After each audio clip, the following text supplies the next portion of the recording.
Hello. అయ్యగారు praise gourd అండి ఆనందరాజు గారు. సార్ ప్రైజ్ లేదు సార్. మీ వీడియోలు నేను ఫేవరెట్ సార్. మీ వీడియోలు చూస్తుంటాను. మీరు మా హీరో. మీరు మీరంటే చాలా ఇష్టం నాకు సార్. థ్యాంక్ యూ మీ అభిమానం కానీ హీరోనేం కాదు సార్. మేము సార్ యాక్చువల్గా నేను ఫిలిం ప్రొడ్యూసర్ అండి. మామూలుగా సినిమాలు చేస్తుంటాము. యాక్టర్ రాజు గారా సార్? రాజు గారా మాట్లాడేది? రాజు గారా? కాదండి Daniel. Okay okay okay brother, చెప్పండి. అదే మీరు వికేఆర్ గారికి మాట్లాడారు కదా ఏదో అలా. వికేఆర్ #1 వాస్తవానికి వికేఆర్ మంచోడు కాదు సార్. నేను 100% చెప్తా. ఇప్పుడు ఎనీ టైం ఫోన్ చేసిన వికేఆర్ అంటే వాడు సెల్ఫిస్ట్, స్వార్థపడు. యేసుక్రీస్తు పేరు చెప్పుకొని అడక తినేటోడు. ఎందుకంటే యేసుక్రీస్తు ఏం సంపాదించుకోలే. ఆకాశ పక్షులకు గూళ్ళు ఉన్నాయి, నక్కలకు బుర్రెలు, కానీ మనుష్య కుమారికి ఏం లేనాడు. 12 మనిషి ఎవరు సంపాదించుకోలే. కానీ ఈ వికేఆర్ వానికి సాయం చేస్తా, ఈయన సాయం చేస్తా అనుకుంటా కోట్ల రూపాయల బిల్డింగ్ కడతాను దొంగ. నేను 100% అంటే ఇప్పుడు కాదు సార్, ఎనీ టైం వికేఆర్ చేసి ఇదే చెప్తా.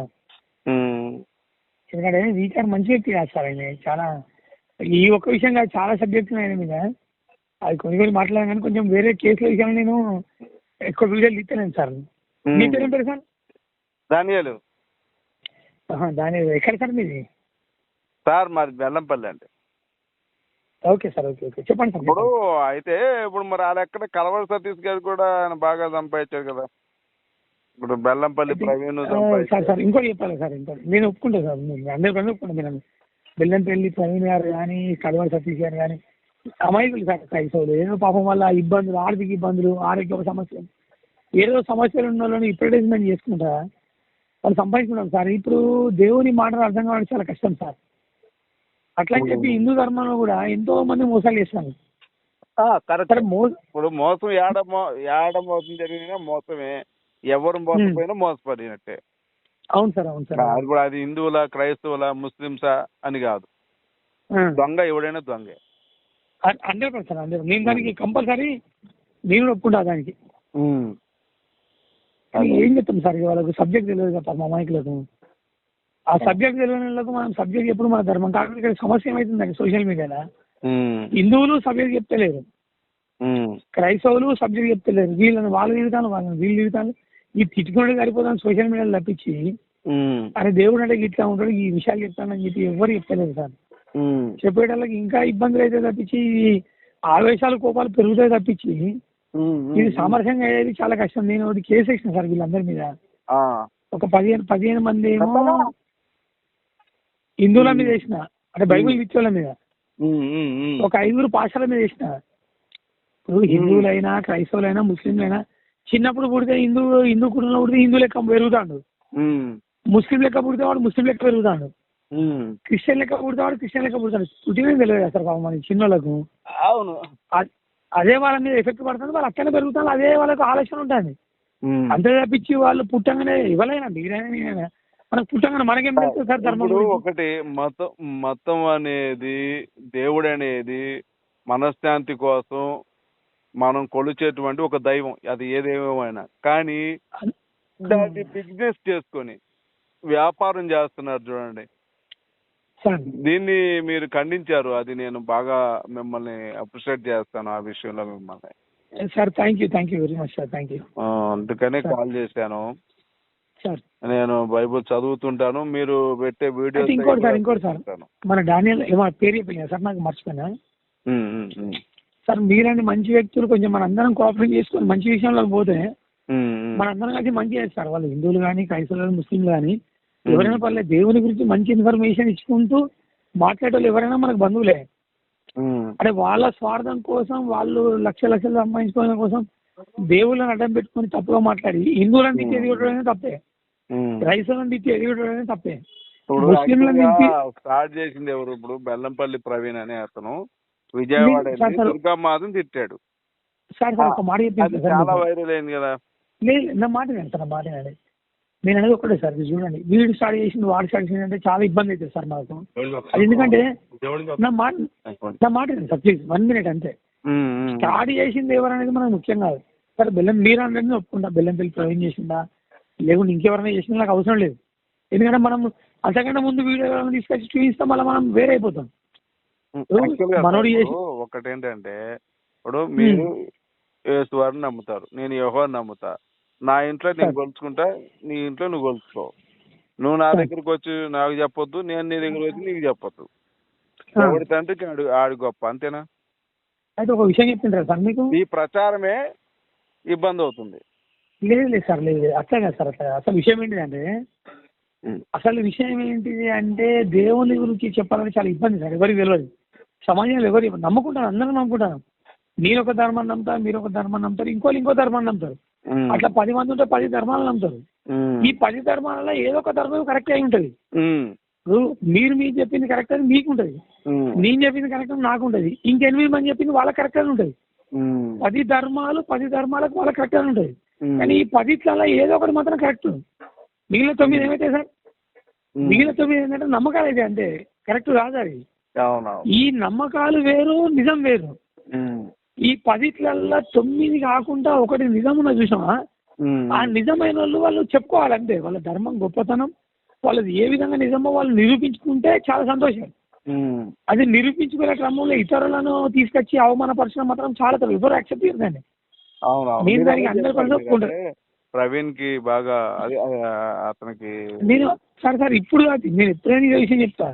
ఇప్పుడు మన ధర్మం గొప్పదని చెప్పుకుంటే సంతోషం తప్పించి ఇతర ధర్మాలను అవమానపరచడం అది ఎవడైనా వాడు క్రైస్తవుడు, నేను క్రైస్తవునే సార్.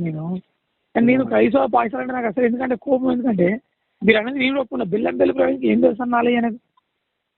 బెల్లంపల్లి ప్రవీణ్ అనే వ్యక్తికి అసలు దేవుడు ఎవరో తెలియదు, యేసుక్రీస్తు ఎవరో తెలియదు, యెహోవా అంటారు. మేమందరం అంటే నేను నమ్మేది ఏంటంటే తండ్రి అనే దేవుడు యెహోవా అంట, కుమారుడు అనే దేవుడు యేసుక్రీస్తు అంట, పరిశుద్ధాత్మ దేవుడు, ముగ్గురు ఉన్నారని చెప్తా.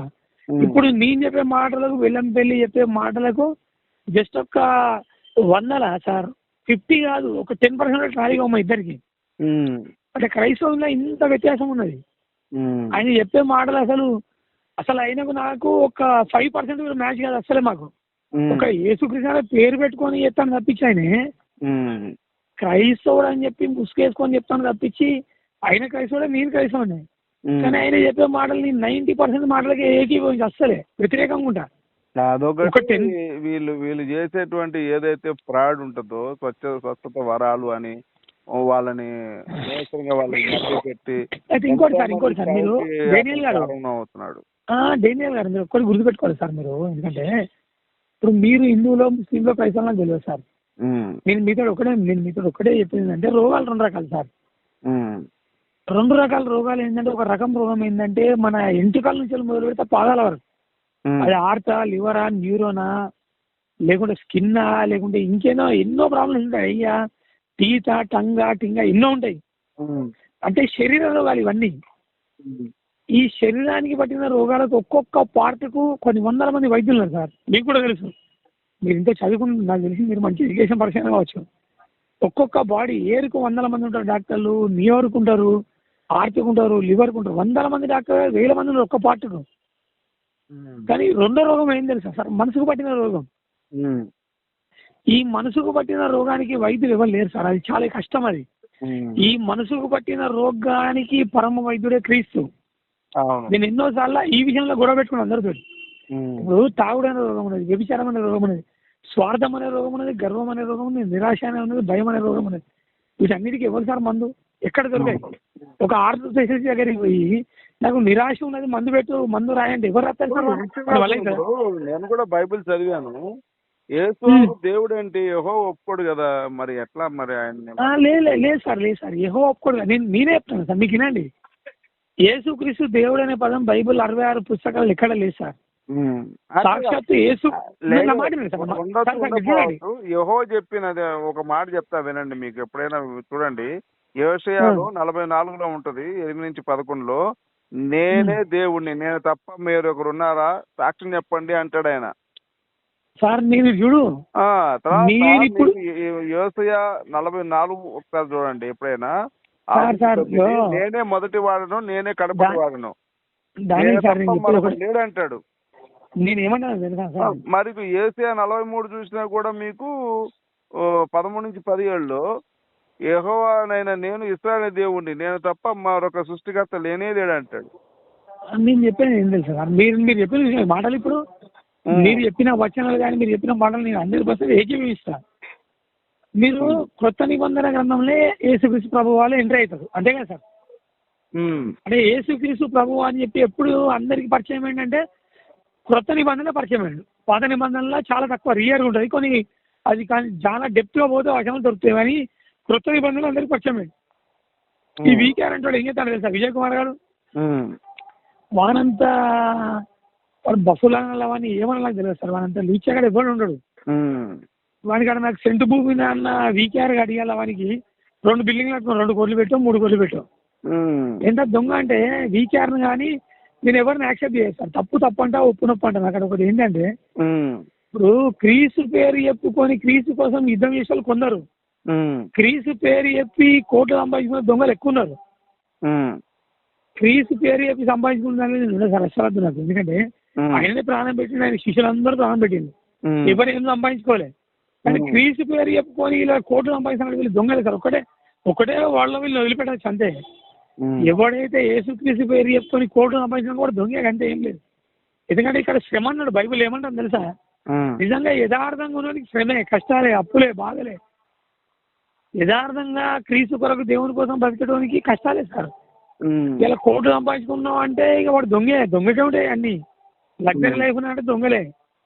ఎవరో ఒక్కరికి కావచ్చు, 100 మందిలో 90 మందికి కష్టాలు ఉంటే ఒక 10 మంది వాళ్ళు దేవుని మనుషుని గెలిచి ఆ దేవుడు లగ్జరీ బతికేవాళ్ళు 10% అయ్యాయి, 10 కూడా 5% అయ్యాయి. కానీ 90% మాత్రం నిజంగా యథార్థంగా బతికే కష్టాలే సార్ వాళ్ళకు. అవును, ఈ వీకేఆర్ కాదు, చాలా మంది దుర్మార్గులు ఉన్నారు. దాంట్లో హిందూ ధర్మాన్ని దిక్కే దుర్మార్గులు ఇంకా ఉన్నారు సార్. నేను ఒప్పుకుంటా. మీరు ఏమంటారు బెల్లం పెళ్లి ప్రయోగం చేయబట్టి తిడతానంటారు, ఓకే, నేను అది కూడా ఒప్పుకుంటా. మీ మాట నేను దూరం. 57 సంవత్సరాలండి. నా చిన్నప్పటి నుంచి పాస్టర్లు చేసే పని ఒకటే, బైబిల్ తక్కువ చెప్తారు, యుద్ధ దేవుళ్ళు ఎక్కువ తిడుతుంటారు, అదే వాళ్ళ పరిచర్య. నేను ఏమంటాను సార్, ఈ చూత్యాలు ఏం చెప్తానంటే హిందూ ధర్మాన్ని తిట్టాల్సిన అవసరం లేదు సార్. ఎందుకంటే ఒకప్పుడు నేను కూడా హిందూనే సార్. ఇప్పుడు ఇంకోటి చెప్పాలా, మా నాన్న మంచి శివుని భక్తుడు. మా డాడీ గారు 2007లో చనిపోయాడు. మా నాన్న పెద్ద శివుని భక్తుడు. ఇప్పుడు ఒకటి ఇక్కడ ఏంటంటే సార్, ఇప్పుడు ఓకే యేసువారిని నమ్మితే లాభం నష్టమో అది వదిలేస్తే ఫస్ట్ రిజర్వేషన్ కూడా కోల్పోవాల్సి వస్తుంది. ఒకటి మీరు ఒకటే చెప్పండి, ఒకటే చెప్పినా రెండో చెప్పండి. ఫస్ట్ మనం ఏదైతే మతం, ఇప్పుడు అది కూడా గవర్నమెంట్ ప్రకారంగా అది మతమే.